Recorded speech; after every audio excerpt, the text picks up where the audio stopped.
Ben and Aisha, the Hartford Board of Education, met here at Weaver High School earlier today to discuss the city's back to school plan. Many teachers showed up in protest, saying city schools are not ready to reopen at full capacity.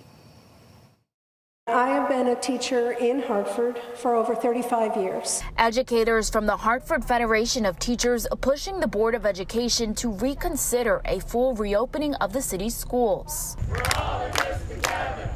We're all in this together. Grades K to 9 are in person 5 days a week.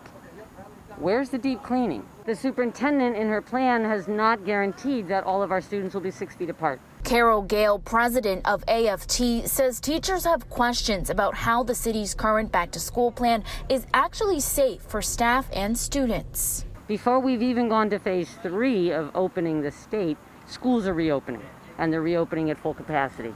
Could we please be, just like at the airport, checked for temperature?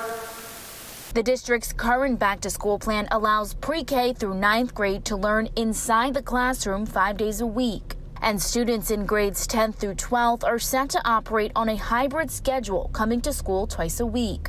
Although it doesn't have the support of all teachers. If we talk about putting kids in a cafeteria or an auditorium or a gym, we will definitely have more than 25. Teachers and children are not expendable variables in Connecticut's back-to-school science experiment. On Tuesday, Mayor Luke Bronin emphasizing the plan is feasible due to the state's low COVID-19 positivity rate.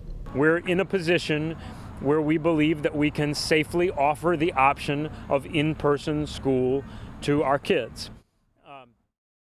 The school year begins Tuesday, September 8th. The mayor also reminding parents that in-person learning is solely an option. Parents can still choose to keep their children at home for distance learning. Live in Hartford tonight, Nia Maldonado, Fox 61 News.